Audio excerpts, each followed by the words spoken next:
Start it now if you're ready. Ready. Morning. Hello everyone, welcome to Praise the Run, episode 28. I'm Ben, aka the MrBenShow. This is my channel, and this is my co-host Patrick. Hey. Patrick McKinstry. We did it.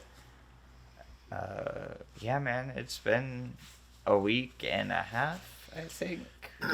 We're a couple days late. Patrick had Halloween shows, which means that we couldn't record on our normal day, because we usually record in the afternoon after he gets out of work.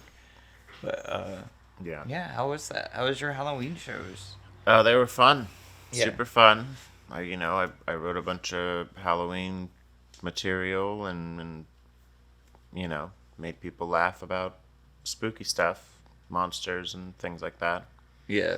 And yeah, it was a good time. It was weird because everyone was like dressed up in costume, so like that's a whole nother thing.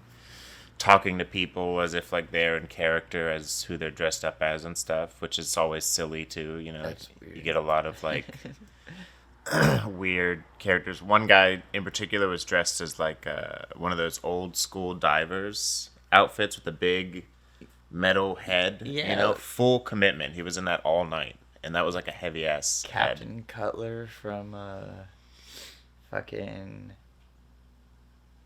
Scooby-Doo.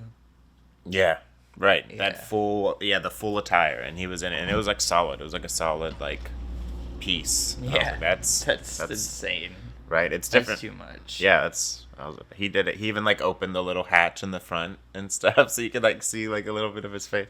Good times, but yeah, it was funny. Everyone's dressed up, and yeah, Nice. just comedy show during Halloween.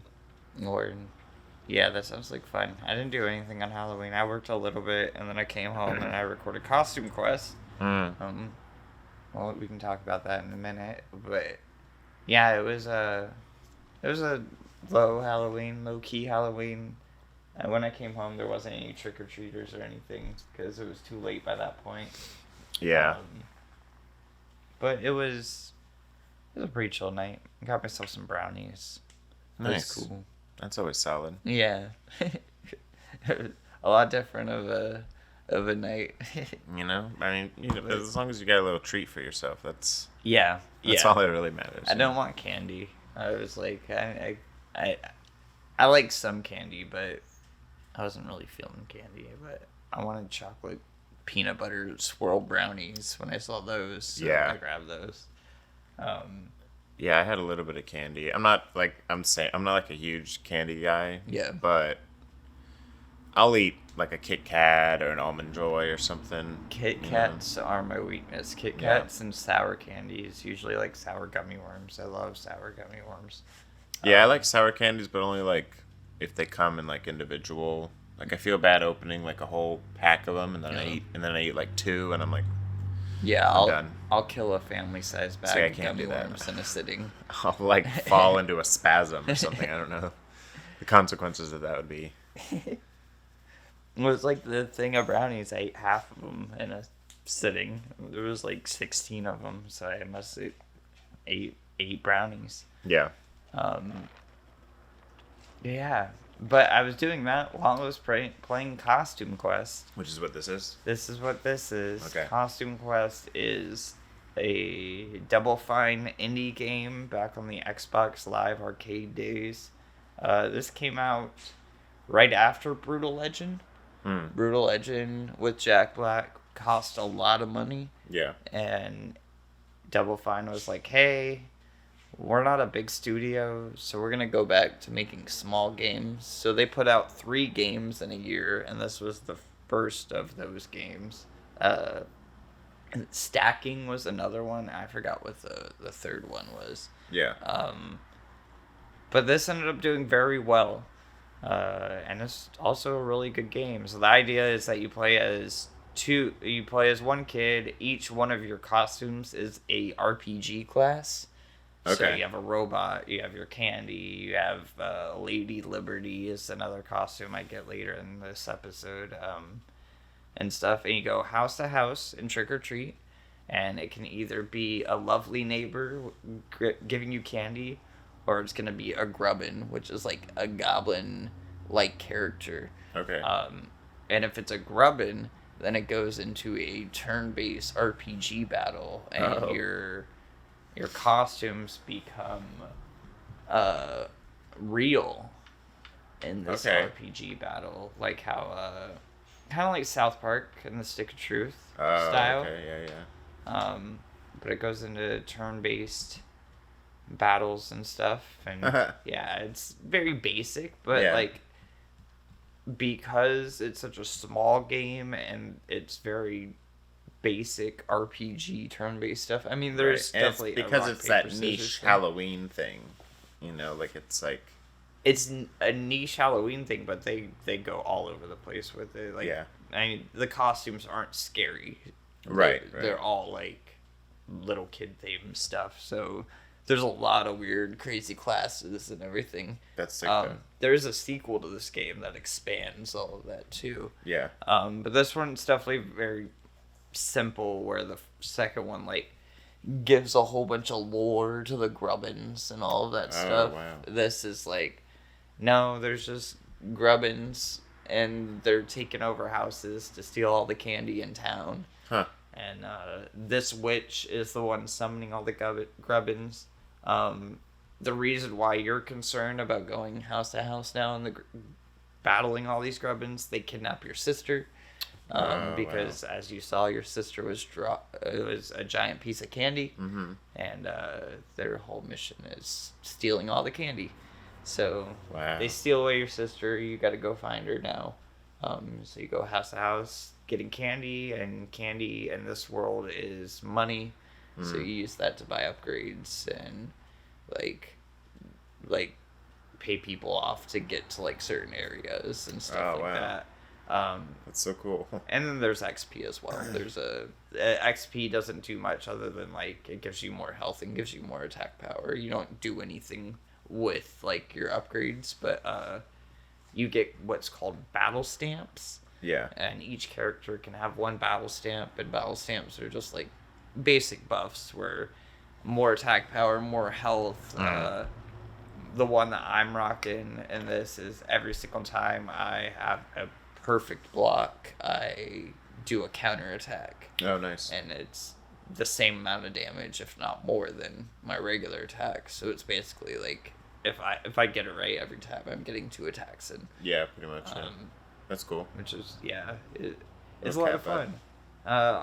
This is the first episode I did for Halloween, but I do plan on playing through the rest of it for Halloween week. Is what I'm having on my channel now. Yeah. I was doing this trying to find a small game to play all at once, and I got home from work. It was like 7 p.m. by that point. I was like, well, if I play a game all the way through, it's gonna be 11 p.m. For sure. And then I'm not gonna want to edit it. And then you got to do all that other stuff. Yeah. Right, and then so I did this, and we're gonna do Halloween week. Nice. I kind of wanted to be like, well, we're going to do 1 episode, and then we're just going to do 1 episode every Halloween until the game is finished, but that would be a lot. It'd be a long time, yeah. I think it's like 5.5 hours is how long the game is, it said. Like 5 years of Costume Quest 1. Yeah. I don't know about that. That would be silly. So, rather than that, we'll do 5 days, and it'll be an easy playthrough, good Halloween game that's not scary. I play enough horror games on the channel, so it was also like I want to play something more Halloween themed and something that's not just scary. Right. Yeah. There's definitely a difference. Yeah. That's cool though. It's not the only thing I played this week though. The other game I do want to talk about that I have to bring to the table is Silent Hill Ascension, which came out on Halloween night. Okay. Is the free-to-play live streaming game. Oh, that's right. Yeah. It is something. Let me throw on some B-roll real quick. It sure is something. It's they're on the essentials. So it starts out where it gives you like a launch trailer when you open the game. Yeah. So like pitch you on the idea of the game. And after that, it's like a 4-minute launch trailer. It gives you this 4-minute cutscene thing, which tells you all of the mechanics to the game. And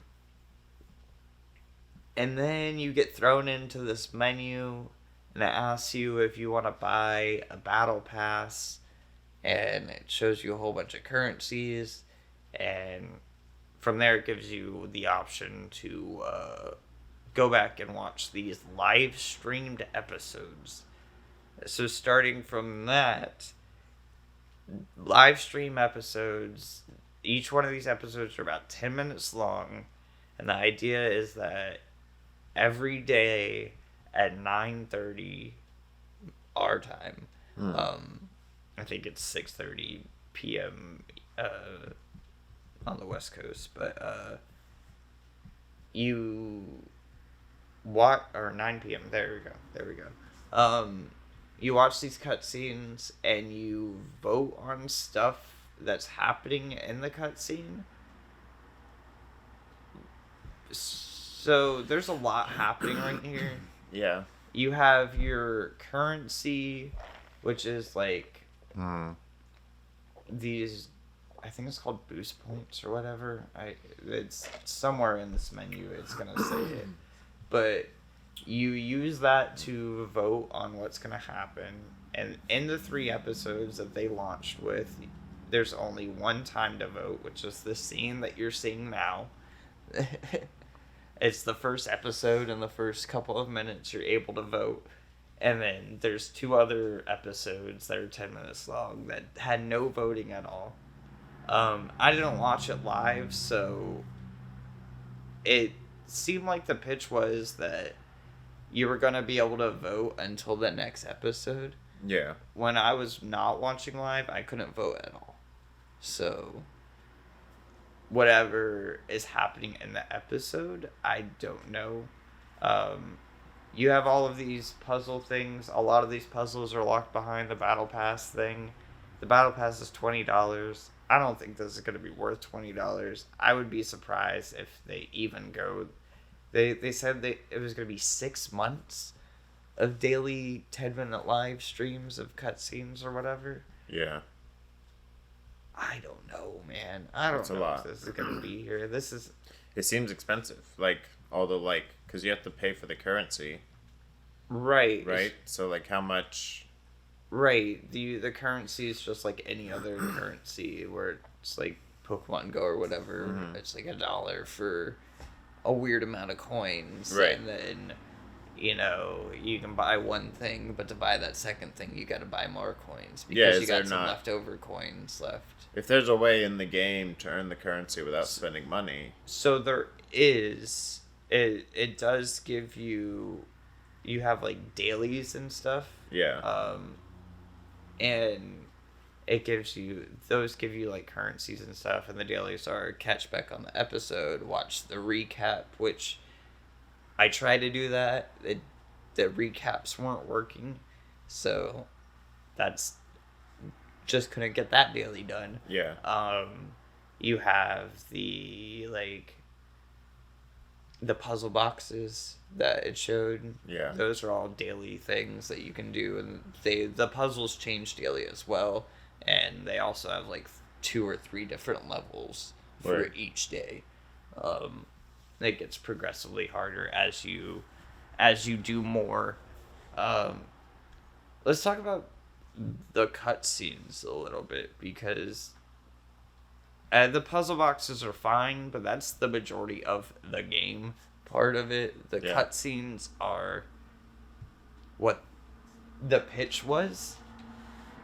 Because I wasn't watching it live, I couldn't vote on anything. But like I said, when I looked back, there was only one time that I would have been able to vote, and it was the first episode within the first couple of minutes.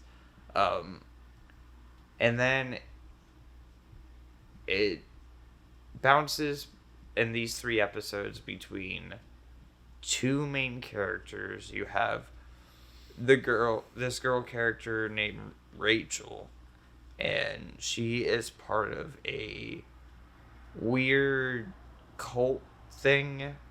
It's like it's a cult, but there's like 5 people that she hangs out with in these cutscenes, and they worship the demons that are all like in the Silent Hill universe. Right.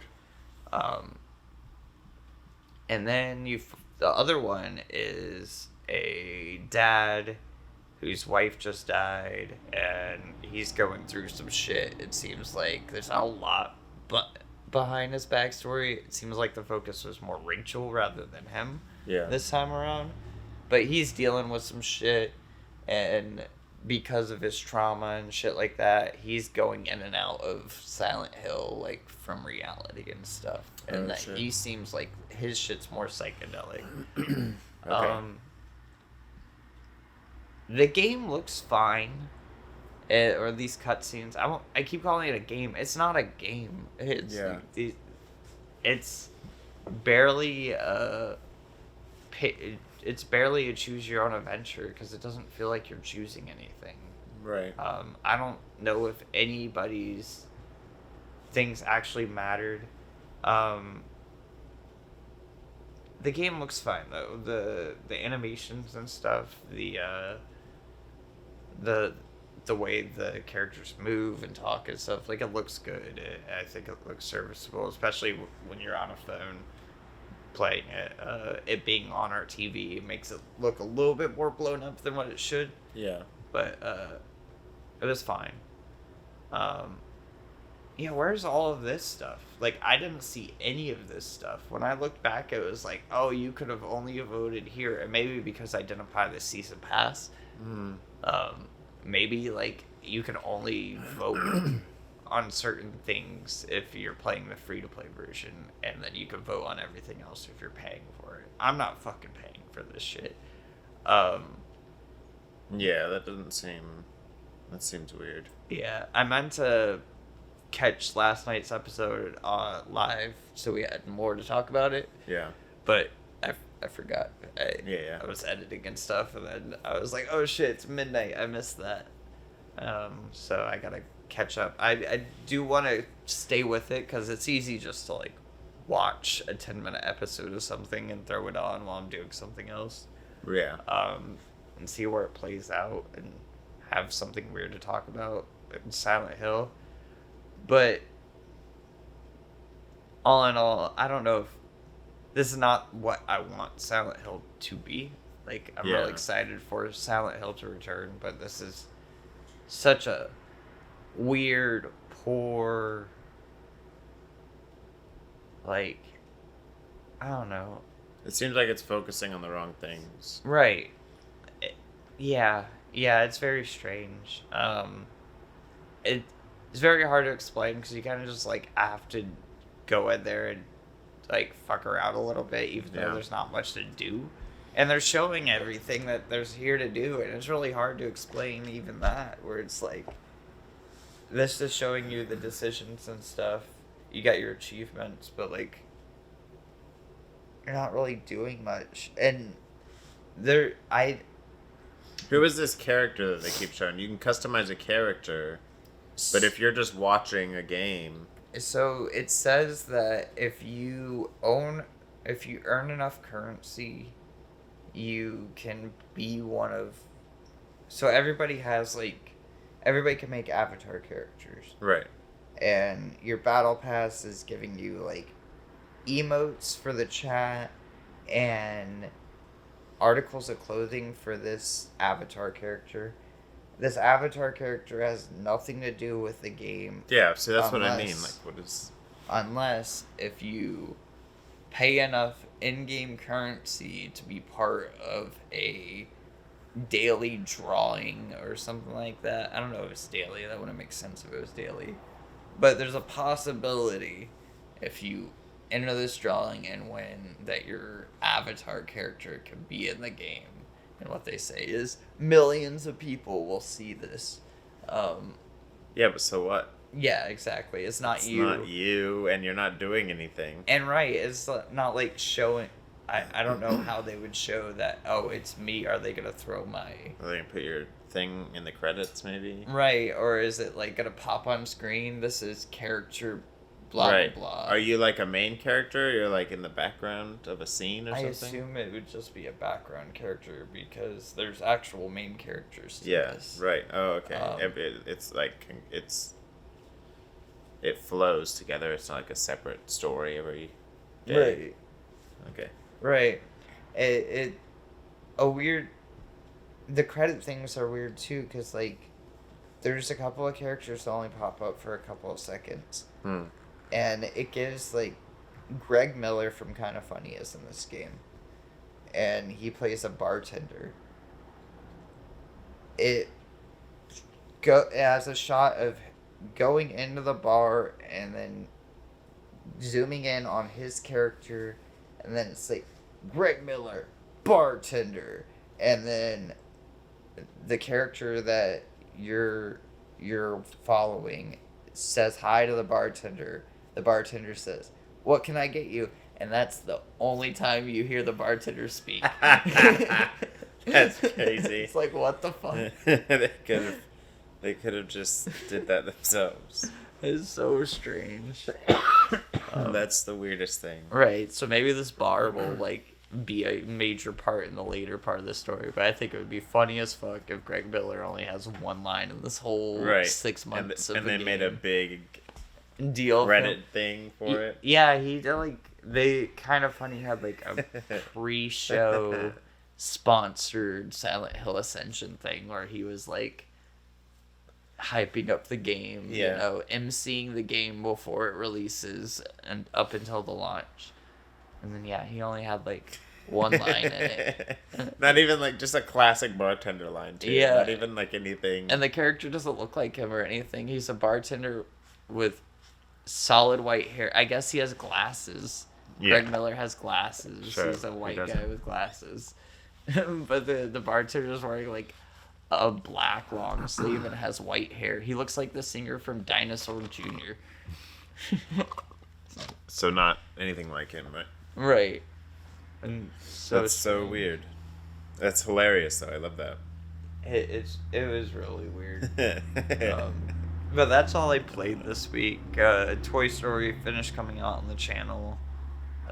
So nice. that playthrough is done. We talked about that last week. You said you didn't end up playing anything? I did play a little bit of Kingdom Hearts last night. Oh, yeah. Because you gave me that thing. Mm-hmm. I let him borrow my copy of the story so far for the PS4. It's like 9 games on it. But I started playing the one with the cards. With the cards. Oh. Recode or something. Chain of Memories? Chain of Memories. Rechain. Yeah. The PS2 version of the Game Boy game. Yeah, I'm not a fan of that. No. I mean, I don't know. I played like a good hour and a half or so. Yeah. But it was like just the tutorial stuff, and yes, I was just like, this is an awful way. It's a lot because it's like everything's happening, but you still have to like pick the cards, and like there's math. Right. Is the PS2 version voice acted? A little bit, but there's a lot of scenes where it's not, which is also something that's also something weird that I want to mention. It's like there's a lot of scenes where it's just they're still moving their mouth, but all it is the music. Right. And it's just like, all right, this is kind of weird. Why did you even include this? But it's subtitled, right? Or sometimes it's not even subtitled. They're just talking. They're just like moving their mouths. I wonder if it's like to fit Japanese. But yeah, because that game was originally on the Game Boy. I never played the PS2 version of it, but the Game Boy one doesn't have voice acting, or Game Boy Advance. Right. But same thing. It doesn't have voice acting. So I always wondered how they would handle that. I would imagine that they would just get the voice actors back to do what lines that they would. I think there were a few times. There were a few lines said, but for the most part, it was just silence. Yeah. Yeah, this easier. there was a point in time where a lot of companies would take the handheld games and then update them for the regular consoles. Yeah. Like a bunch of PSP games got that treatment as well. Sony first party did like Ratchet and Clank Size Matters and Secret Agent Clank is another one. Fucking Reaching of Memories with Square Enix. There was another game that I was thinking about though that was on that same idea. But anyway, yeah, I was. So you didn't like it? I'm gonna give it another chance. I was like really sleepy. I didn't like. I wanted to just kind of play a game that, like I thought it was gonna be more like I didn't realize there was gonna be like battling involved. I thought it was gonna be more like tabletop when you mentioned cards, I was like, oh, it's gonna be like a. But no, you're like actually still fighting. It's like everything's still happening, but you gotta like stare at this bottom left corner. Right, you gotta half the time, and there's no like there's no like lock on targeting. You have to like hold a button down the whole time, which is weird. And yeah, there's a lot going on. But I still want to give it a shot. Like I'm not gonna completely dismiss it or whatever. But I just wanted. It's not what I was in the mood to play, so then I switched over to one of the others that I could just kind of like dive into and smack some stuff around or whatever. But hell yeah. But yeah, that's all I got to do. I'm gonna try to do more stuff tonight and tomorrow. But the one that I recommend out of all of them is Birth by Sleep, definitely. Yeah, like, I think that might be the one going back to that any I'm gonna of them. start. Yeah. But hell yeah, Chain of Memories. I think the Game Boy version probably holds up better than the PS2 version. Yeah. But also playing the Game Boy version is really hard to do now, unless if you have like an Analog Pocket or a Game Boy. It's not an expensive game though. That game, they printed a lot of copies of that, so I see that game everywhere. Yeah. It's like $10 or whatever for a Game Boy cartridge of Chain of Memories. Yeah. I might even have one floating around here somewhere. Like it's that common. Nice. Yeah. Well, that's good. That was like a game I used to have stuffed in a drawer along with like a couple of other random Super Mario World 3 or whatever on Game Boy. It's like, yeah. I thought I did a better job of explaining what it was, but I guess saying it's not like when, but I guess it's more akin to Neon White, but Neon White's more speedrunning focused. But it has the same mechanic where you're throwing down your actions, and rather than throwing down like a card that has a mechanic or something like that, you're just throwing down your spells or your I just don't like how the cards are like laid out. You have to like scroll. Yes. You know, but then you also have to like hold down to target. So like you're scrolling and then you're targeting, and then there's only like one heal card, and then you randomly get one of your teammates to join you, but they're also cards. Right. So you have to you only get them occasionally every once in a while, and it's like, come on, like that what? And then all the doors are opened with cards, and there's just, I don't know. I feel like it's a game you have to play long enough that you're like tricked into thinking that this is the only way to play games. Well, and then you're like, all right, now I get it. But like, it being a Game Boy game, I think it being the console version of this game. Yeah. They like overcomplicated it. It makes it overcomplicated because with the Game Boy you take away two of the shoulder buttons, and then if I remember correctly, you're not scrolling with the shoulder buttons. You might be, but I think you're just using the D-pad. Yeah. Like there's no analog sticks on a Game Boy either. That's true. Yeah. Yeah. That's probably what it is. Is that they just tried to like include all these additional buttons and make it a thing. Right. I think it'd be a good Game Boy game, and being able to like just press A through all the dialogue and then be able to like spin cards really fast, like with the D-pad and stuff. It's such a cleaner experience. Yeah, I mean, I'm sure there's a way to I mean, I can go back and simplify it. I'm sure the controls or whatever. And once I like actually dig into like, if you can like build a deck and stuff like that, maybe there's a way to like make it a little more congruent when you're scrolling and stuff. Like put a little more strategy into that. I would like to go back with like a more awake mind and give it another shot, because I like the story and stuff, and I'd like to see those canon events. Right. And, you know. Yeah. And my memory all that of it stuff is like my 10-year-old mind. Yeah. So I'm trying to explain it through that. I'm like, I don't know if it's fully what I remember it being. I feel like it was probably a lot simpler on that. On the Game Boy, yeah, for sure. Because they literally are trying to include every button on your remote for the PlayStation. It's like, yeah, there's too much. You're like, yeah. Damn. Too much for me, like as like a before bed game, you know? Yeah. Just like a chill. That'd be a sick mobile game. They did release a trailer for that one of the mobile games. It's like a Kingdom Hearts 3.5. Basically. But they did release a trailer for that. That's not in the news though. We do have a lot of news to talk about this week. Word. We're on the subject of games, so we'll just plow through some of the reviews this week for what came out. Alan Wake 2 came out this week. That's the big one. Alan Wake 2 is sitting at an 89 on Metacritic and a user score of 8.7. Yeah. People really like this game. It's pretty cool. The trailer's all over my feed now. Yeah. I watched about 3 hours of this game. I don't have modern consoles right now, so watching it is the way that I appreciated it. And this is a looker of a game. Yeah. I didn't watch full 3-hour footage of it. The streams that I did watch, I watched a little bit of it and then continued on doing what I was doing around the house and then came back to it and stuff. I tried not to spoil myself because I do want to eventually play this on the channel.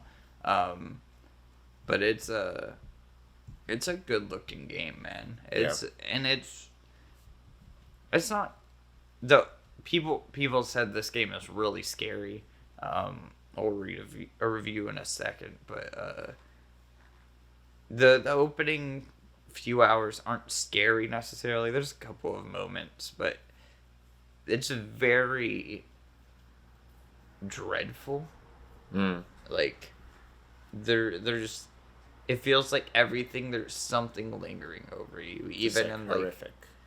Yeah, but even it's like even in the day, the lightheartedness, it's like watching an episode. I mean, Twin Peaks is definitely what they're ripping off, and it's definitely has that feeling of like everything is a little off. Yeah. So it makes you just like constantly uneasy. Right. And there's a lot of that. And with Remedy and the way these games work, if you've played a Remedy game, the more Remedy games you play, the more you get out of it, because all of them are connected in some way. Yeah. So, like, obviously Alan Wake and Alan Wake 2 are connected, but also, like, Quantum Break and Control and Max Payne are all connected. Right. So much so that Saga Anderson is a new character. When you play, you're going back to Bright Falls, which Bright Falls is the town of Alan Wake 1 where it takes place. Saga Anderson goes back because there's a murder mystery happening. She's an FBI agent. She's going along with her partner, Alex Casey. Alex Casey is the name of Alan Wake's protagonist that he writes about in his books. Everything that Alan Wake is writing is happening to Saga Anderson and her partner. Is basically the gist of that. On the other layers of that, where it gets deeper, is that Alex Casey is played by the director of Remedy. Well, I forgot his name. It's Sam something. Sam Lake. Sam Lake is the actor of Alex Casey. The voice of Alex Casey, though, is Max Payne. Which Sam Lake also played. Like, he was the face model for Max Payne as well. So there's a connection there, where the guy who's Saga Sanderson partner is basically Max Payne without the name. Right. Within the first couple of hours, you meet people from the Federal Bureau of Control. They're just doing their thing, like checking up on machinery around Bright Falls or whatever, but you run into them. There's a couple of instances where, like, people aren't who they were in the first game. Like somebody has a gender flip where, you know, they were a super old bald dude at one point, and now they're a beautiful blonde woman now. Okay. Yeah. And then there's not they're different people other than they have the same name and stuff. Everything's played straight, of course. Like there's no like nudge. They're playing it like if you don't know, you wouldn't know. Right. Everything is slightly off. There's the beginning scene where the whole opening, you start off playing as a dead dude who wakes up and gets murdered in a sacrificial, like a religious sacrifice kind of way. Saga Anderson goes to investigate that town. Saga finds out, like, does her evidence detective thing around the area, and then goes to the diner. And in the diner, the person working the diner is like, I know you. And Saga's like, no, you don't. And then she's like, yeah, I do. Your daughter drowned. And Saga's like, why? How do you know I have a daughter? I don't know you. Like, shit gets real weird. But so characters return. Characters are different and similar and the same, and like everything is slightly off and slightly the same, where it like makes it fucks with your head a lot. The first game takes place in 2010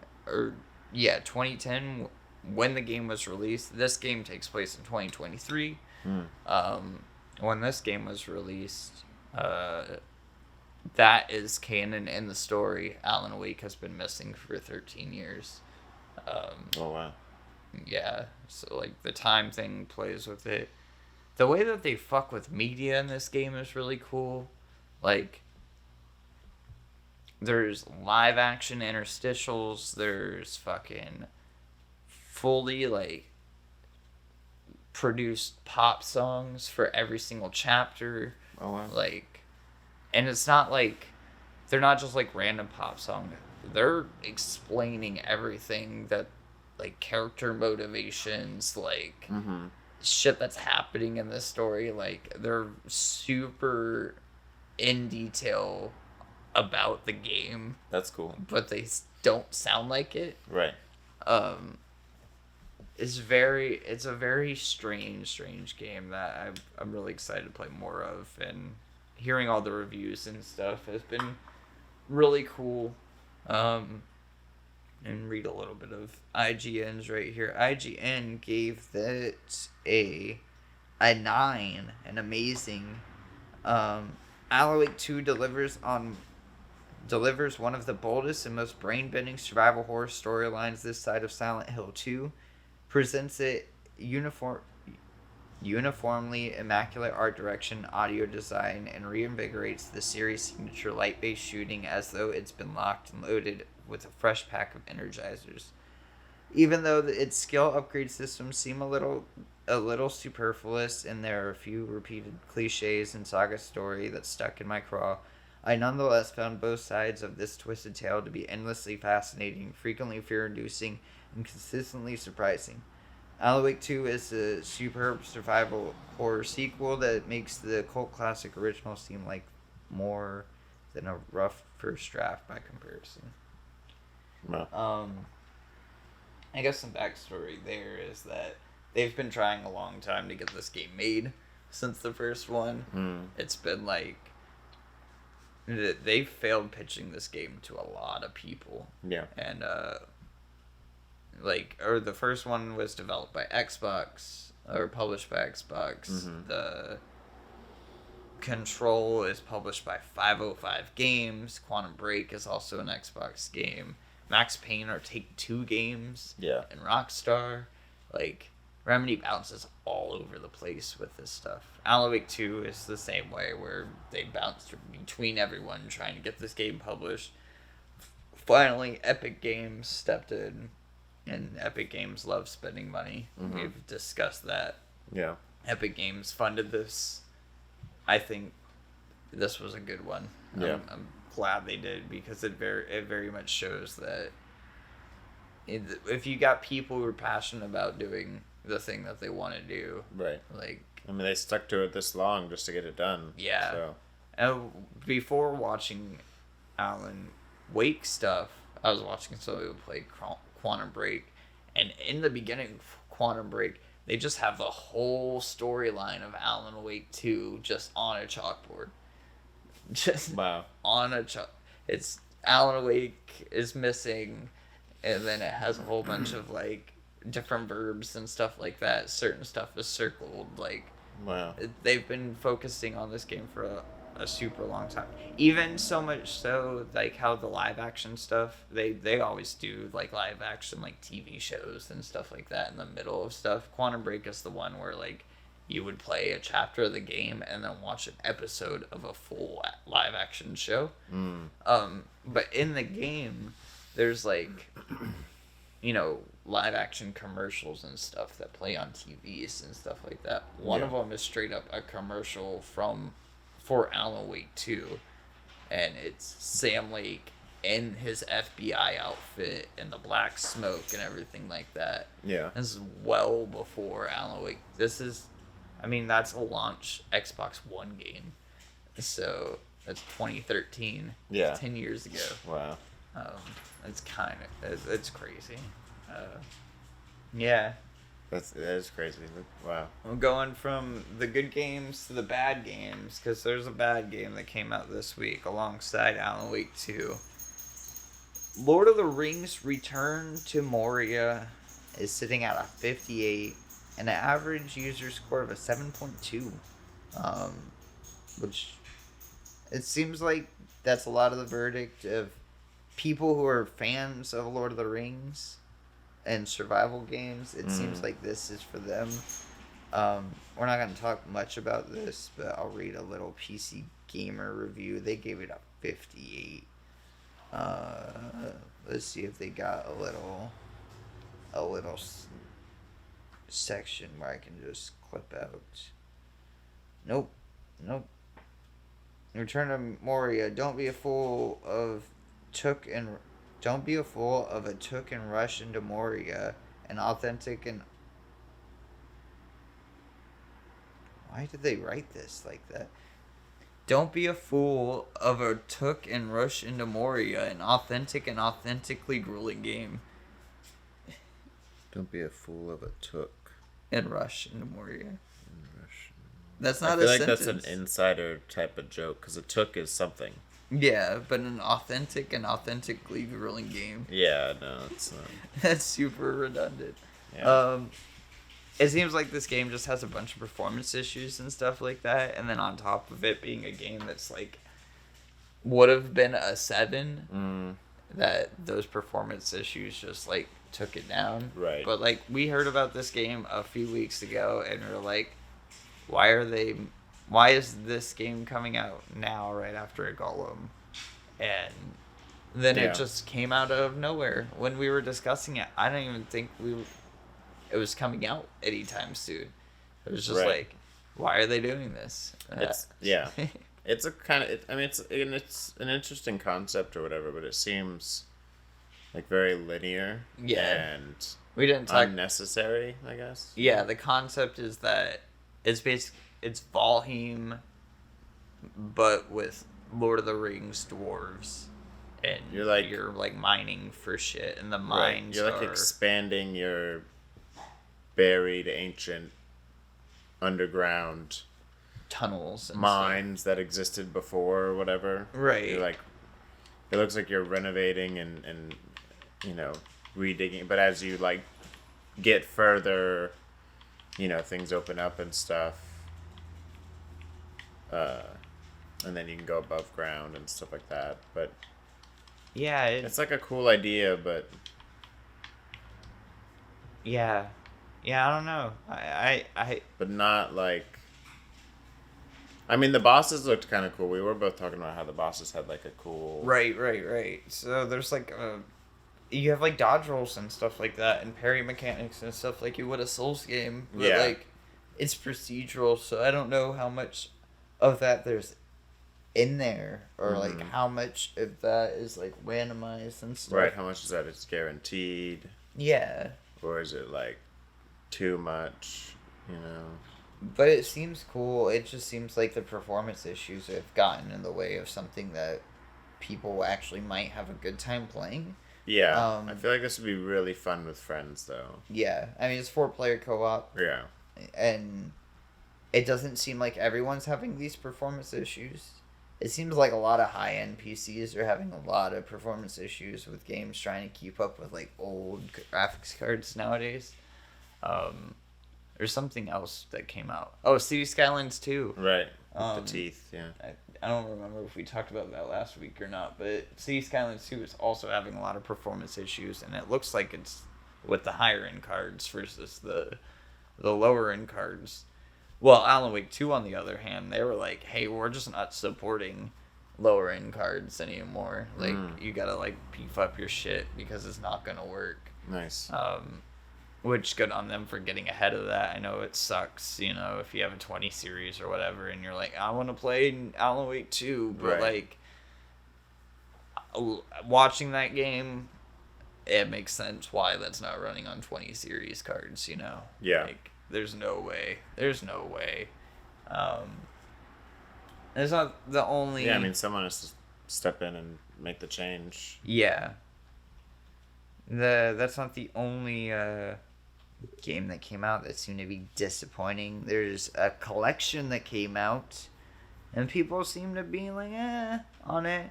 We got the Metal Gear Solid Master Collection Volume 1. This is the collection that had Metal Gear Solid 1, 2, and 3 remaster, along with the Metal Gear and Snake's Revenge NES games, and then it had a whole bunch of like side stuff. Critic reviews it sitting at a 77. User score, though, is sitting at a 4.5. Wow. Wow. This is another thing where it seems like frame rate's an issue, performances issues. It seems like they didn't do a lot to update this game. Yeah. Or these games to make them play on modern hardware, because it's just like the Peace Walker collection from the 360. With like some extra shit taped to it. So much so that when you download the game on your console, it downloads as 5 different executables for each game, and then it downloads a 6th executable for bonus content. It's not all in one package. It's just all separated into its own thing. Yeah, that's annoying. Frame rates are locked at 30 on some of the things, like for Switch and stuff like that, so that's a big problem. Yeah. These games are old, why are they running at 30 frames, you know, kind of thing. Yeah, it's kind of a bummer. It kind of just came out with a flop, especially with all of the games that are happening around it. It's not the only Metal Gear news that we are going to talk about, because I'm just going to use this to jump into the next story. We just got a lot of shit to plow through. Xbox had a partner preview this week. And they announced a couple of things. And nothing too exciting, but there's a couple things in here that I think you might like. They showed off Infinite Wealth. And I know we have seen this game so many times by this point. Yeah. And I was like, we don't need a C story. Mm-hmm. But we are getting a mini game in like Yakuza Like a Dragon Infinite Wealth, where it's basically an Animal Crossing like in the Yakuza universe.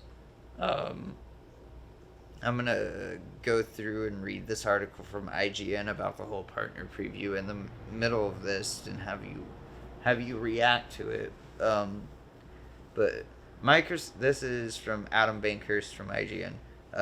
Microsoft has revealed a new show format called the Xbox Partner Preview, and its first stream features a new look at Metal Gear Solid, Delta, Snake Eater, Alan Wake 2, Like a Dragon, Infinite Wealth, and Ark Survival Ascended. There were a ton of games packed in the roughly 30-minute runtime, and we're here to break down and present to you all the biggest reveals, blah, blah, blah. Let's go down to Like a Dragon. Like a Dragon, Infinite Wealth will continue the franchise's streak of including in-depth mini-games that aren't necessary to the main story, but are just as wonderful as the main content. Infinite Wealth players will be able to visit or ride a dolphin to Dondoku Island, which is a beautiful resort you need to help build up. Alongside building your dream home on the island, you can choose where shops and decorations go. You can interact and make friends with the local people and animals. You can make great changes to the island and draw in new tourists. However, not everyone is a friendly face, as there will be thugs and animals like warthogs that will try to ruin your fun. This looks great. This looks amazing. It's like a whole game in itself. Like, Yeah. you could spend so long just playing this game. Oh yeah, dude. Yeah, this is my favorite thing about the Yakuza games, is that they throw something in these things that you're like, oh well, this is just 100 hours that I'm gonna be spending in this one part. Like, you're gonna completely forget what other game you're playing by the time you go back and start playing it. 'Cause right. You're like, wow. Yeah. I've never been so excited to like own a game. That's so funny. There's always crazy stuff, like, and then on top of this, there is just other games inside. There's so much. Yeah, I was already like excited, and now this is just like, oh, like you said, a whole nother 100 hours of just like. Well, if you go to the arcade and stuff in these games, like, you can just go play. Oh, trust me, games. I've done that in plenty of games where I just spend. I mean, even You can just go absolutely. play. They have like Sonic Fighters in the last one, and Virtua Fighter 5, and That's so like cool. I think Shenmue is in one of them, and then like they always just put classic Sega games in the arcade in Yakuza. That's cool. Which is always fun. After that, you get this game. This is from the Power Wash Simulator people. Was not expecting that, but this is called something. It's like, where is it? Why is it not in order? Ikaro Will Not Die is a fast game with roguelike elements from Future Lab and Thunderful. Carl Will Not Die is a new game from Future Lab and Thunderful. It features fast-paced gameplay with roguelike elements. The gameplay itself is set in a futuristic neon facility, and an announced trailer gives fans a glimpse of the fun that lies ahead. Okay. This ain't doing it for me. I don't know what's going on. It looks cool though. It's fast. It's just a third-person action beat-em-up game. Yeah. You know, we had Hi-Fi Rush this year. Hi-Fi Rush at least like did the rhythm thing where like flipped this genre on its face. This seems like it's doing nothing. They're like giving this Ikaro guy too much credit. Like, he doesn't even look. I don't know. Yeah. We got a trailer for Still Wakes the Deep. We've seen this a lot too. This is a first-person survival horror game set on an oil rig. yeah, I'm excited for it. Nothing more to say about that. Yeah, looks neat. It looks real neat. A lot of these trailers we've seen quite a bit.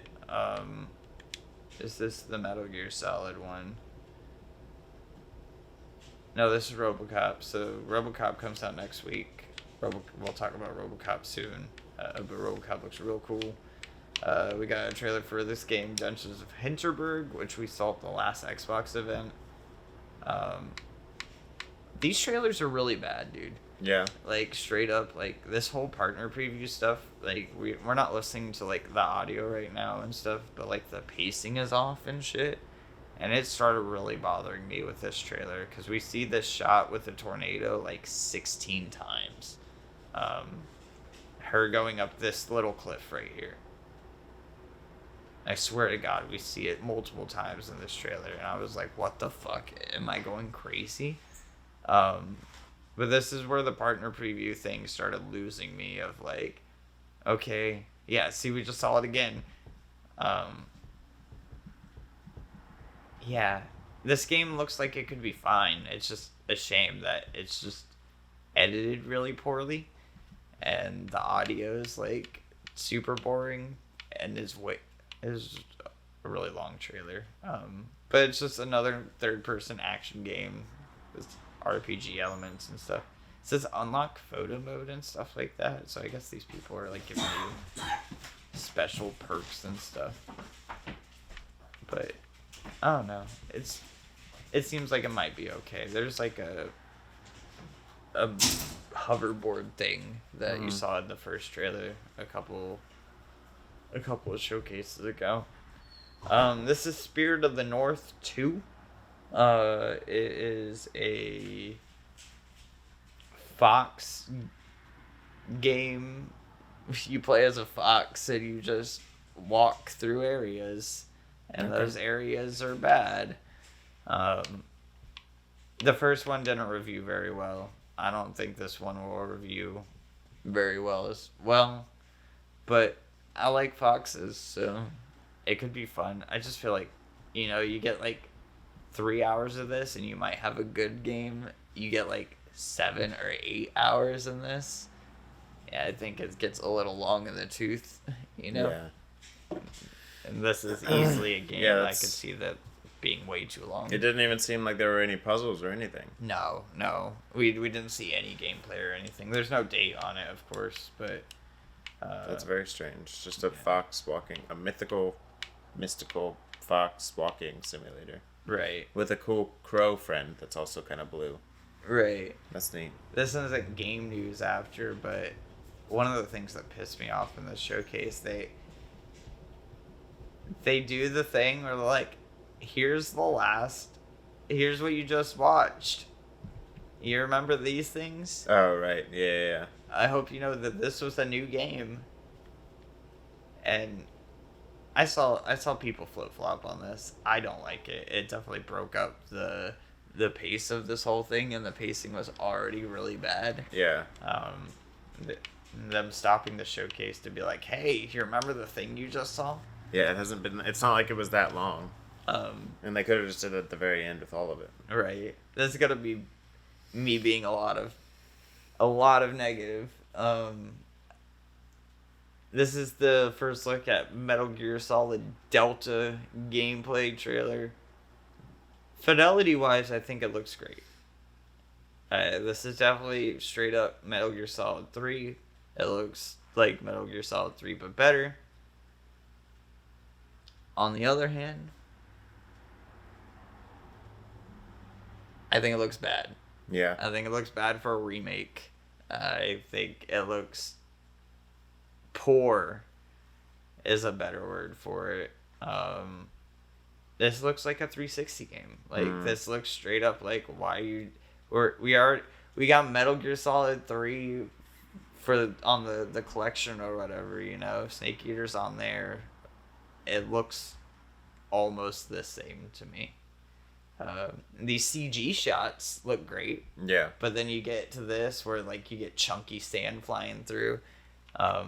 Back to the beginning of this trailer, he's like walking through mud. And the mud is just I noticed that right away. The mud's all weird, and people are like, "Oh, that shot's so nice." I'm like, "Are we seeing the same thing? Like, look at that. Look at that mud. Yeah, it's like looks like a stretch texture, and then why the mud's is he only dripping? It looks like it's just coming out of his butt. Yeah. And it was like kind of jetting out, like right. there was it's some like force behind it. Yeah, very weird. they're like pixels too. Yeah. It's like square blocks of mud. It's not even drops. Yeah. Which is like yes, everything's pixels. It's a video game, but like that looks bad, man. That is definitely like some old. And I don't have the rose tinted glasses for this series, so I know people are just like, yeah, you're just hating on it to hate on it. Metal Gear Solid 3 is one of the best games of all time. Well, that can be one of the best games of all time, but this is a remake of that, and it's not. Yeah. It doesn't look like they're remaking the best game of all time. I don't know. I was expecting a little bit more, but like not a single leaf moved when that snake slithered by. Right. That frog is like moving weird. Look at the water around him. Yeah. Why is it doing that? Why is that rat bouncing? Even the rat was like kind of like doing a weird thing. Yeah, dude. Like I don't. Yeah. People are like really hyped on this trailer. I'm like, this looks like shit. Right. It doesn't even look like. It's not even like Rockstar quality, and then they brag it's like Unreal Engine 5. Unreal Engine 5, yeah. Which I mean that's a big deal because it's not on the Fox engine. This is the first Metal Gear that is not on the Fox engine. Oh, okay. Still, but the Fox engine was Kojima's engine for the old ones. After that Metal Gear trailer, we got a trailer for Manor Lords. I'm not sure if this game is out or not because it seems like a lot of people have played this game, but the trailer makes it seem like it's not out yet. But it's coming to Game Pass, so people are hyped on it. It's just a medieval RTS town building thing, It's a PC game. It's kind of game. Yeah, you'd probably like it too, but it's nothing like super extraordinary. It's not like I don't know. It didn't speak to me as anything special about this one. It just seemed like it's another one of those, and it might be a decent one. And that's Manor Lords. After Manor Lords, we got a trailer for The Finals. This trailer probably sticks out the most. It's also very poorly paced, and it's a lot that's going to be thrown at your face at once. But here we go.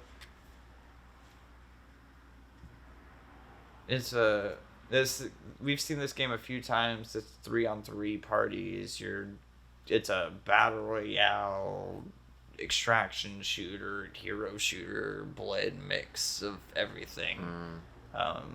It's all taking place in this stadium. It's kind of like Apex. Yeah, it's like Apex and Siege, but you're trying to get as much money as possible, and everybody bursts into coins and stuff like that. Like Radical Heights was another one that yeah. People were really hyped on this game. It's had a bunch of betas and stuff it's like that. It's like arena only, though, so everything's really small, it looks like. Right, and the arena's constantly changing. Everything in the arena's destructible. Okay, that's neat, though. That's really cool. Yeah.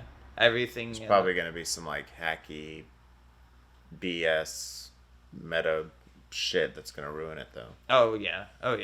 But also, everything's modular and stuff like that. Like, the way the fields lay out is, like, all chunks that are hanging on strings or whatever, and they can like switch out a chunk for another chunk kind of thing and stuff like that. At least that's what it looks like they want to do. I've never actually seen that happen, but there's definitely like how Fortnite has its biomes. It's that, but like squished down even more. Yeah, it's just straight up arena style. Yeah. But people seem hyped on it. I don't know. It doesn't speak to me as anything. It looks sick. Those type of people will like it though. Like the Apex people. Oh yeah. I think this could, especially now that Apex has kind of like been whatever the last maybe 6 months or so. Like it's just been. It's not. I don't know. This could easily, maybe not replace it, but definitely pull in that. Give it a run for its money. I think it definitely will. I think it might be the replacement that Apex that those Apex people are looking for, because Apex is definitely falling off. After that, though, we get Ark Survival Ascended. This isn't anything special. This isn't Ark 2. This is just a Unreal Engine 5 remaster of Ark. They just updated the original game and with new graphics and modern. Except it doesn't look good. Right, yeah. It's having a lot of performance issues. It's out now. Like, it came out as this was announced. It fucked up that game hard. And people are not happy right now. The art community is not having a good time with how bad they just fucked up their game. Yeah. That's a bummer. People have a lot of time invested into Ark. I'm not an Ark person, but some people it's fucking really love this game. Chunking out and shit, like frame rate dips going to like single digits and stuff like that. Like, people are having a rough time. That really sucks. Yeah. It's a bummer, but it looks really nice. Like, it'd be super fun. I don't know about that. If it wasn't, so Ark never caught me.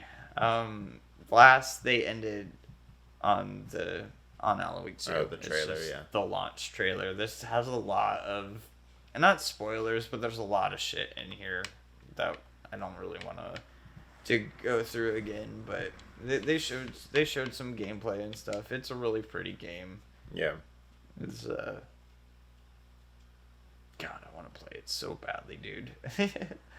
Like, I might be getting a PS5 relatively soon just so I can play this, because I want it so badly. I gotta pay rent and stuff, but after that, these enemies are so cool. There's like a water effect around her, and that what you see is the reflection underneath the water, and her, like, she had drowned or something like that, and like her ghost is forever like in water. That's really cool. Fucking disappear like a squid kid. It's so sick. Well, that was the end of the Xbox partner preview. We got through that pretty fast. I'm glad. Because I thought that might be a little bit up. We'll talk about the Circana report next week for September. What should we do? Let's get rid of this. Nintendo added a couple of games to their online service this week. For NES, you got Mysterious Murasame Castle, which never came out here. And Devil World. I don't think Devil World actually ever came out here either. Those were Japanese games only for the NES. And then the Game Boy part of the NSO, Castlevania Legends, is what's coming out this month. A new Nintendo patent. This isn't confirmed or anything, but Nintendo recently filed a patent for a handheld device with a design that might surprise you. The patent reveals a handheld that looks a lot less like what you might expect for the upcoming Switch 2, and more like a 3DS that has a third screen. Oh, right, yeah. So basically, the patent that leaked is that this is a clamshelled Switch, like a DS, with a screen on the outside, so it can still be played as a Switch. Yeah. Nothing's confirmed, of course, because we don't know. The Switch 2 is even confirmed yet, Right, yeah. But it's interesting. What do you think about that? I mean, I think it'd be pretty cool. Yeah, I'm trying to like imagine how thin it would be or how thick it would be, I guess, like playing it, or why. Right. Like, I could just. How heavy would that be? Yeah, like how heavy is it gonna be? How easy can I switch from like open to close, like when I'm playing a game or whatever, you know, like that I'd imagine is pretty easy. That Nintendo made that super easy with the DS and stuff. So much so that the last showcase that they did, the third party showcase that Nintendo did, they showed off a puzzle game that does a lot of weird DS stuff. And I was talking about how are they gonna do a couple of these things, because a couple of those puzzles would be like turn off the lights or whatever, and to turn off the lights you shut the DS. Oh right. And then that's cool. And stuff like that, or blow into the microphone kind of thing. Like the DS had a lot of those kinds of like weird little gimmicks and stuff. So I'd imagine it'd be pretty easy to open and close, and it would be so easy that I'd imagine that it would just be a switch where it would, as soon as you close it, it would switch to that screen if you turn that on. As a person who cares about game preservation, this would be a huge win if it means that 3DS and DS games are backwards compatible now, because I can totally see the world where, hey, we don't want to go through the trouble of remaking and remastering all of these games. We want to focus on GameCube and Wii. And Wii U. Most of the Wii U games are out now, but GameCube especially. I think Nintendo still sees a profitability in those games specifically, where those won't ever come to the NSO online subscription like Game Boy or NES. But I could see 3DS and DS being on that same level to them. Yeah. But they're like, hey, what if we just put in a slot and people can play those games? The only weird thing is that they aren't selling those games anymore. Yeah. So like, they wouldn't gain anything from it. They're not selling new copies of Pokemon, because fucking Pokemon Black and White 2 sells for $300, you know? Yeah. As a resale. That'd be sick if they started reprinting old DS games and stuff like that, but the digital market is already winning right now, that I don't know if they're gonna go that route either, which is I don't want to focus too much on that. I just thought it was interesting. It is pretty cool. It's a cool concept. Yeah. I think it'd be a cool idea if that was like the direction they were going. Sure, yeah, because somebody's going the other way, and I don't think I have a news story here for it.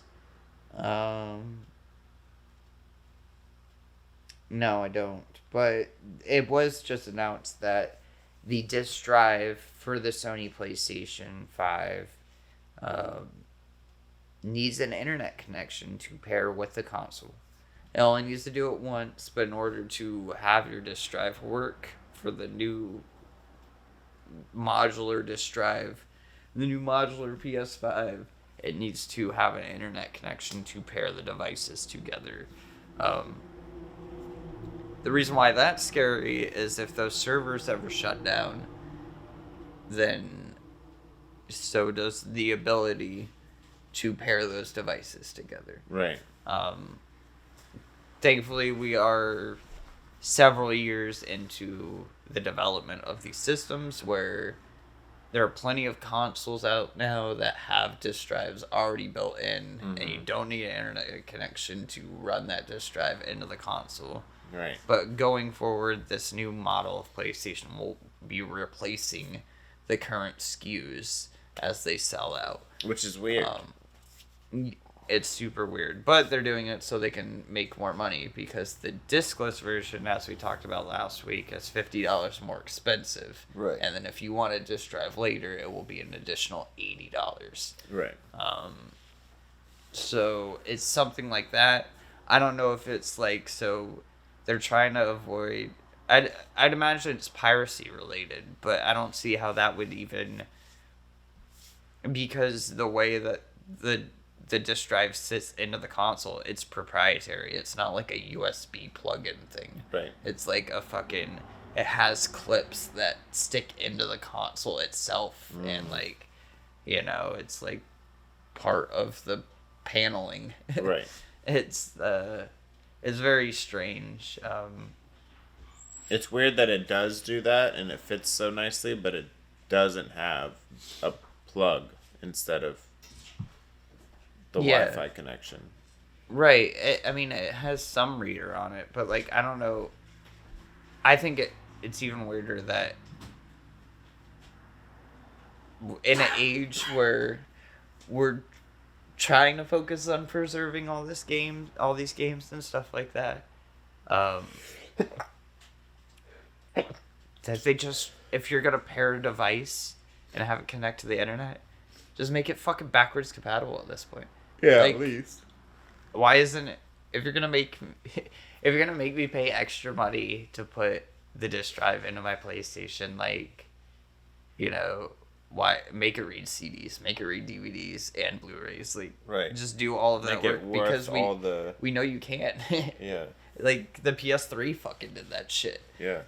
You know, like, the PS3 is a whole other fucking. Also, don't they realize that half their audience is people that just buy their systems as a really expensive DVD player? Like, they're taking away so many people that just like... That's how it used to be, man. But we talked about last week how Best Buy is getting rid of physical media. Yeah. I think it's funny that you think half of people that watch movies still use DVDs. Yeah. Well, I mean, that's or Blu-rays. Things being outdated, you know. People love DVDs. That was a very 2010 point of view of you, Patrick. People not watching DVDs anymore? No, 4K. They're streaming. Yeah, and if they're not, it's a 4K Blu-ray. And 4K Blu-rays, I mean, those are... I mean, I still have DVDs. I mean, it's not to say they don't exist anymore. You, a product of your generation. But in order to play a DVD on my PlayStation, I have to download the DVD app. It doesn't even run out of the disc drive as a DVD. It has to be a Blu-ray. Wow. Wow. Yeah. Even then, you have to download a Blu-ray playing app. Not for the PlayStation. Really, the Xbox 3 or not? Xbox One didn't come standard with a reading application. Right. Sony owns Blu-ray, so interesting. They I was pretty sure it was the Poles that invented Blu-ray. Probably. Yeah. Probably. I think Sony bought Blu-ray pretty early on. Yeah, that was their big thing when they... Yeah, because it was HD TV versus Blu-ray players. Is it racially insensitive to say Poles on the internet? No. Alright. No. People talk about polls all the time. We can do a poll right now. What do you think's gonna... Not the kind of poll I was talking about. We'd stay on Sony for a bit while we finish this up. We got a couple of bad news. Bad news bears. We continuing a trend of a couple weeks ago. Sony, let's do the one that's actually Sony's fault first. PlayStation lays off hit Dreams developer Media Molecule. Up to 20% of staff is reportedly lost. This is from Tom Phillips on, where am I? Eurogamer.net.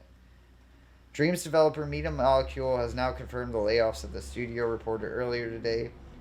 This is a quote from them. Media Molecule has made significant strategic changes during the past year, including shifting our focus from Dreams to our new project.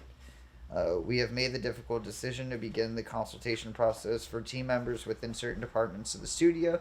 This is a tough movement for the individuals impacted in the overall studio. Every single role that has been put at risk is delivered by someone who has contributed something special to Media Molecule. We will make sure those impacted receive the best support we can provide during the process. We will continue to support Dreams community for the foreseeable future, and we will update for plans on a later date. This is what they're reporting a little bit earlier from that. Staff at the UK developer Media Molecule have today been told to expect job losses, with around 20 staff expected to be laid off. That's around 15 to 20% of the overall studio.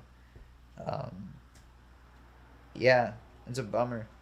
Dreams kind of like never got the chance to thrive, in my opinion. Like, this is the Little Big Planet people. This is Tearaway. This is like, these people have been, this is a pedigree developer that has been putting out for a long time games that aren't just games, but like span out more from that, you know?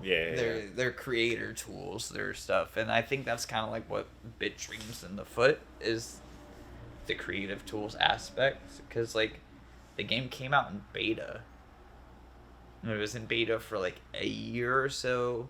You would buy a founder's pass, and the founder's pass would get you everything, but then they made the creative tools free.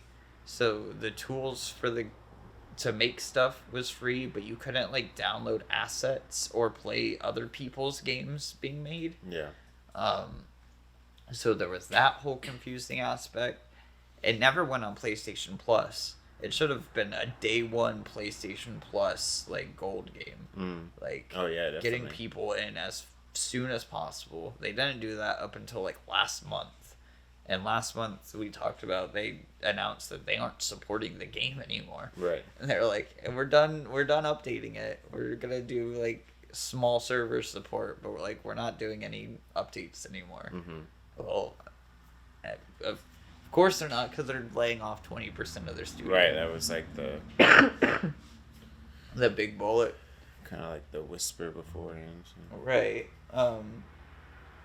Yeah, it's a bummer. There's a lot of walk back coming now out of PlayStation, with the Jim Ryan initiative at the end of like, hey, we make a lot of single player focused games and it does very well from us. We're not going to stop that, but we're missing a hole in the live service aspect, and we kind of want to start doing that. Seems like a lot of those games are not coming. Yeah. And it started with the Naughty Dog layoffs last week.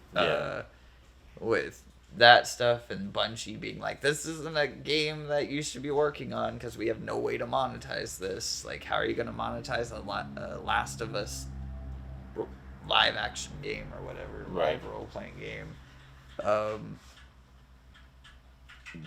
The next part's shocking, because this isn't Sony's fault. But speaking of Bungie, the Sony-owned game developer, Sony-owned game studio behind Destiny 2, lets go of an undisclosed number of staffers, part of a wider reconstructing of Japanese Giants video game operation. Today is a sad day at Bungie as we say goodbye to colleagues who have made up a significant impact to our studio. This is from Bungie Chief Executive Officer Pete Parsons. Bungie recently delayed an upcoming Destiny 2 expansion in the final shape. This article's from Jason Schreier from Bloomberg. That quote was from P. Parsons. This is back to Jason Schreier talking. Bungie recently delayed an upcoming Destiny 2 expansion in the final shape until June from February, pushing it out of Sony Group Corp's current fiscal year, according to people familiar with the matter who asked not to be identified because they weren't authorized to speak publicly. Bungie's next game, Marathon, has slipped into 2025. Sony, which purchased Bungie in 2022 earlier in 2022 for $3.6 billion, has been cutting staff across its PlayStation division this year, in part due to delays. The unit lost several key producers this year. PlayStation boss Jim Ryan said last month that he will retire in March. In a note to investors, TD Cowen analyst Doug Cruz wrote that events over the last few days have led to us believe that PlayStation is undergoing reconstruction. It has come out now that these layoffs were not Sony ordered, that they were Bungie ordered. It has not been a full year since the acquisition of Bungie. in a full year time, people were supposed to get payouts of the stocks that they were vested in. It seems like a lot of these firings are to get rid of people before that was able to happen. Right, yeah, so save themselves a little money. A lot of the people that have came out now to say that they've gotten laid off are like composers of Bungie for the last 20 years, 25 years. Wow. Like, that's crazy. Developers that have been there for 30 plus years from like the original Marathon days. Stuff like crazy people that should definitely be retiring.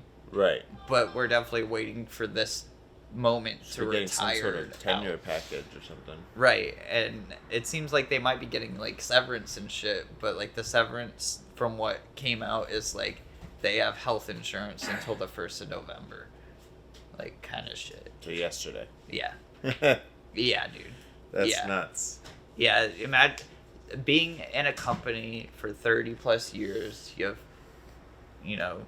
stocks. You have a whole life led into this company.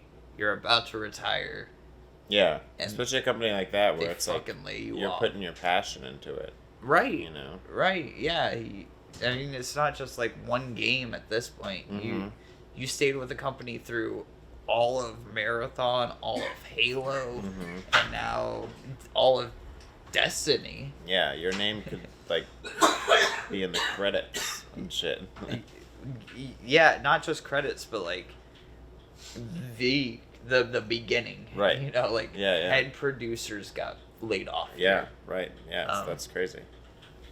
Yeah, it's really sad. It's always sad to see key people get laid off, but this seems like that P. Parsons guy. Yeah, this is a huge fuck you to him.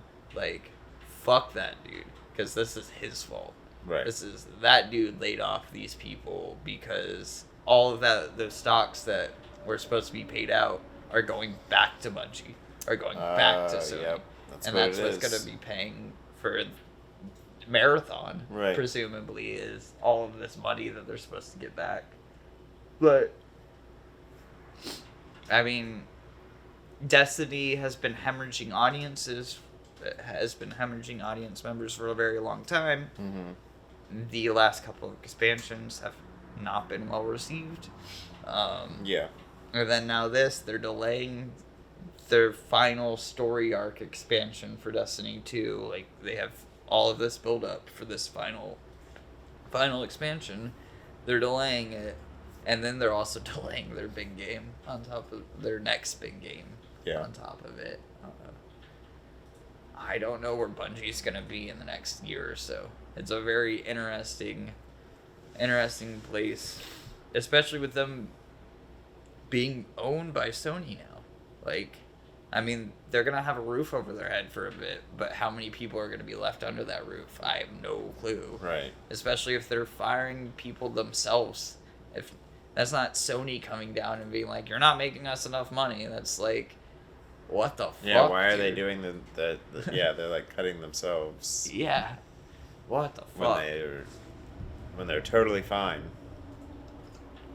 It was like, or seemingly, I mean, Bungie's they're a pretty big studio, but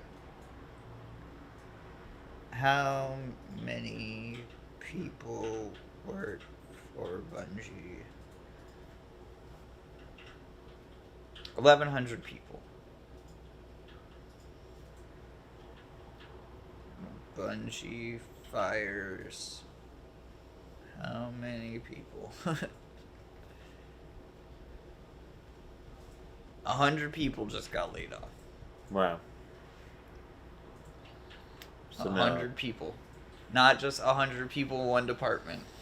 Right. It's 100 people across the whole board. Just got axed, and most of those people have been working for the company for over 20 years. For a couple of decades, yeah. Yeah. Wow. What the fuck? Oh, I don't know, man. That's crazy. That's some crazy ass shit right there. Yeah, no, I mean, like, I don't want to commit to anything now. Right. Gonna get 20 years into a project, and I don't know if people want to commit to another Bungie product after that. Yeah, that's crazy. You just let go of all the people that made the games that people care about. That created the foundation that made Bungie, basically. You got rid of the Halo guys. Right. The people that were left that didn't go to 343. You got rid of them. Yeah. Like, you got rid of the people that made Destiny 2 into Destiny 2. Like, those people were still there, you know?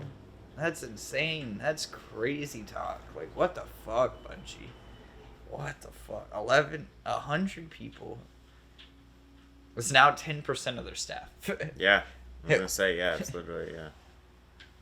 That's insane. That's like almost, yeah. Media Molecule is sad, but I get it. Dreams didn't do that well. And it definitely sucks. Fuck, dude. Now that's where I got. That's all the news I got. We're gonna bring on that. The other things I had were like Capcom has a game that's supposedly coming out next year. That it's gonna be early next year. It's unannounced title. Yeah. People are thinking it's either A, Code Veronica, the remake of Resident Evil Code Veronica, or Monster Hunter World 2. They're saying that it's gonna be a big, like, it's gonna make their numbers do very well for next year. Oh, so okay. Interesting. That would be, it's probably a Monster Hunter or Resident Evil. I doubt it's Devil May Cry 6, but hey, I mean, that would be cool too. Yeah. They have a couple of other games, but that are announced that aren't out yet, like Pragmata, which is that weird space game with that game is weird to explain. Yeah. But yeah, the other thing was also that From Software is working on unannounced games, which we've talked about a few times of like what it could be. Yeah. Of course, they're working on Elden Ring DLC, but we already know that they're working on 2 other games for sure. It seems like they might be working on 4 games in total, including that Elden Ring DLC. Yeah, that's all I got, man. I think that's all we got for today's episode. We talked about games we played. Yeah. Anything else? The Five Nights at Freddy's movie came out. Right, you saw that. How was that? I didn't see it. Oh, you didn't? No. Kenya saw it. Kenya saw it. I didn't. Okay. I don't care. Well, we'll talk about that next week, I don't because care I about plan it. on seeing that this week. Oh, you did? I was going to not watch it because I thought you watched it, but you didn't watch it, so I'll go watch it. Yeah, she asked me to go, and I was like, because she went and I had a show. Yeah. So I was like, I'm not going to have time to do it before the show or after the show. Yeah. But she had already made plans with her coworkers. So I was like, well, just go see it. You can rent it on Peacock, or you could still go to the theaters. But I've never been into the games personally. It's not like I don't care about the games. my genre of like, I like horror games, but not like jump scare games. Right. Well, I like that Security Breach game. It got a little cool. I mean, it progressed into like a different whatever, but like. Well, that Security Breach is the first-person survival horror. Like, you play as the little kid inside the actual thing. Yeah, no, that's what I mean. Like, it did. Yeah. It branched off into other type of. Right, but the other games, every other game besides Security Breach is you're sitting in front of this screen. And then like half of them aren't even canon, or they're like fan made or whatever. And there's like so much. The director is like a huge piece of shit. Right, so there's like, it's like, what, I don't know, sometimes I'm like, would it even have gotten as big as it did if it wasn't for like Markiplier, you know what I'm saying? Like, oh yeah, for sure. Like it would have just been another hole in the wall game. But it looks really cool, and like not Tim Burton, the fucking puppet people, Jim, whatever his name is. Jim Henson. Henson, yeah, the Henson puppets are behind it, Muppets. So that's really cool. The quality's going to be there. Yeah, it's going to look really nice. Right, exactly. The act, Yeah. But overall, like the story, and plus I've also heard like it's like one of those like you either really like it or it's trash. Right. There's no in-between type of movie. Yeah, it seems like there's a lot of fanfare and stuff. And I know a lot. I haven't played a lot of the games. I've watched a lot of the games, but I do know a lot of that world because of watching it so often. So, like, playing Security Breach, it was like, oh shit, I'm in this giant museum of Freddy Fazbear, and even though I don't have the appreciation of how those games play, it's like, oh, I somehow have obtained all of this knowledge of this world. So I feel like the movie could kind of bounce off that. If you're just not into it at all, I could totally see that not working. If you're just going for a horror movie, this is not that. This seems like fan service. It's definitely like a fan service movie that got like picked up by like the best, you know, like somehow. And there's not like some secret cut to this movie or anything that people are like calling for the rated R cut. And the director, she was like, I didn't make a rated R cut. Right. I made a PG-13 kids movie. Like, it's scary stories to tell in the dark, kind of scary. It's not fucking Insidious or something. Right, because it was never it was a kid game. Right. So you're not going to make it R so the kids that have been playing it and ranting about it can't see it. Right. It can allude to all of that, but they're not going to show like children getting eaten by these animatronics. Yeah, right. As much as we would love to see that and how much the game talks about it, we're not actually going to see like this giant gore cloud. you know? That's what people are asking for, though. They're like, we want the rated R gory cut. It's not gory enough. That's the big complaint I've seen. Yeah, well, go watch Terrifier 2. Yeah, watch. He cuts up kids. Right. Go watch the house that Jack built. Right. Yeah. He snipes a kid in that. There's movies for that. All right. This is a children's game, fan service movie that corporations knew would bring in the money, so they were like, well, I'm going to make this movie. Imagine if somebody went to the PG-13 Barbie movie and it was like, well, there's not enough tits here. Right, yeah. Why is there no tits? Right, exactly. You know how you take Barbie's clothes off? There's not tits in this movie. Exactly.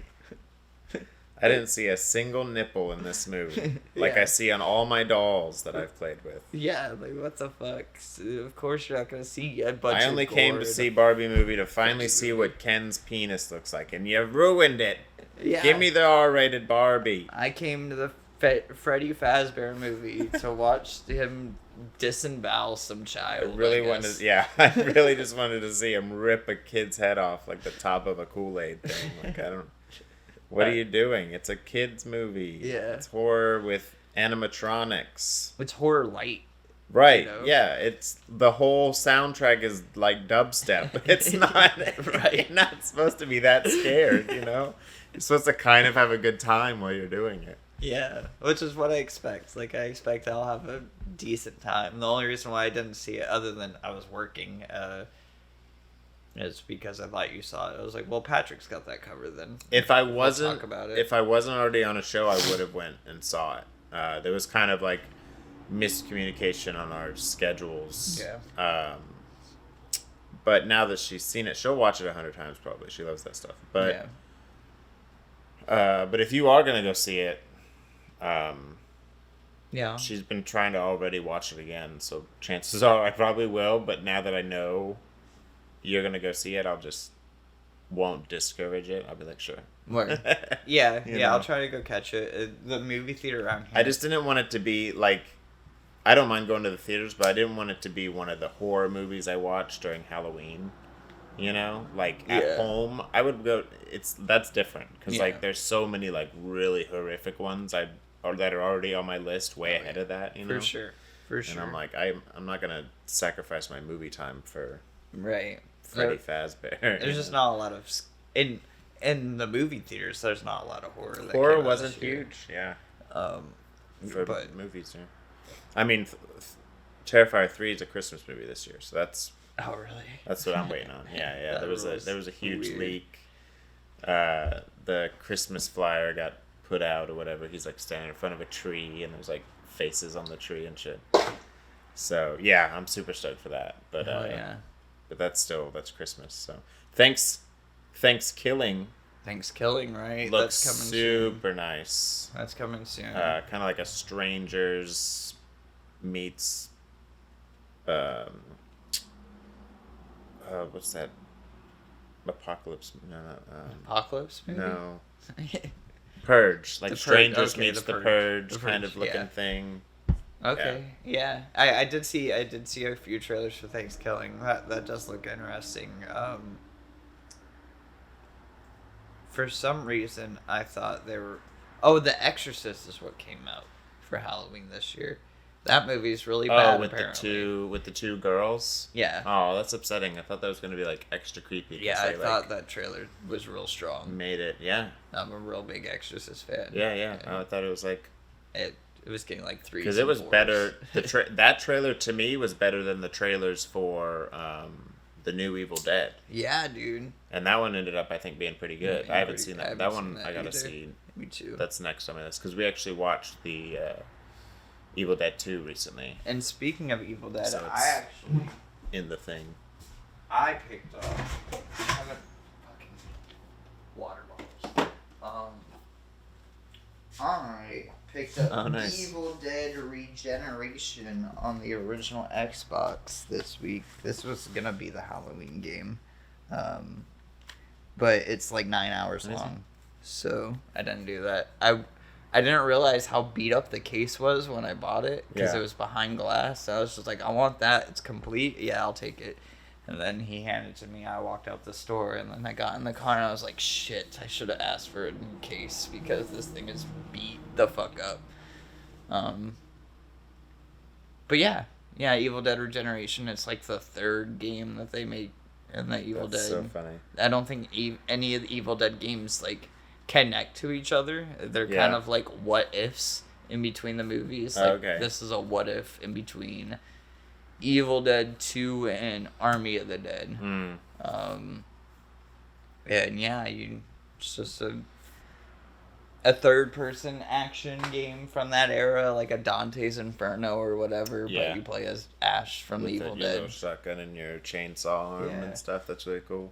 Yeah, so play that eventually. It's like 9 hours long. So it was like trying to still find something I could play one stretch, and then that didn't end up happening anyway. So yeah, but that was on my list. I had Evil Dead: A Fistful of Boomstick as the other one that came out for Xbox, but it was an incomplete copy. It didn't have a manual, so I did end up selling that pretty recently, and it's like I'll just buy a complete copy because it's so much harder. It's so much harder to find just a manual for something than it is just to go out and buy a new complete version of that thing. Yeah. It's like I'll just sell the incomplete version and buy a full complete version. Thing, Like I don't need an incomplete copy and now a complete copy. There's only very few games that I can find a manual of, like Path of Radiance for the GameCube.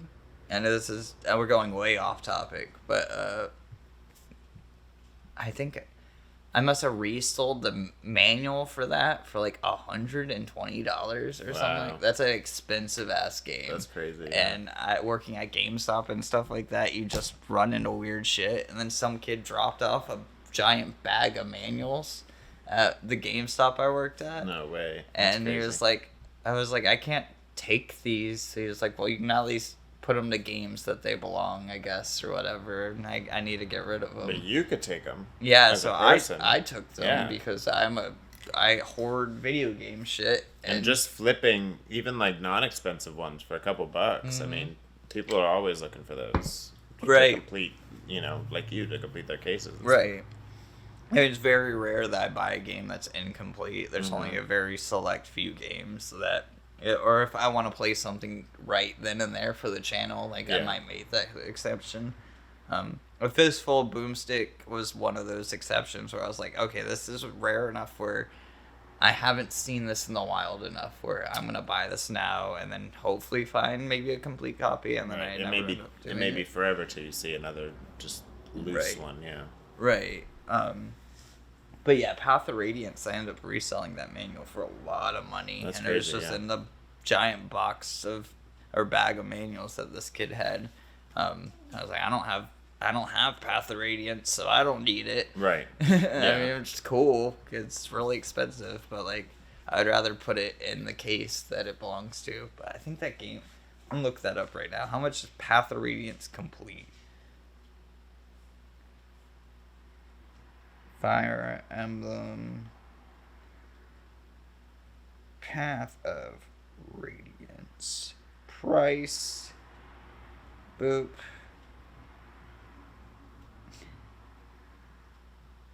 Loose, we're looking at $180.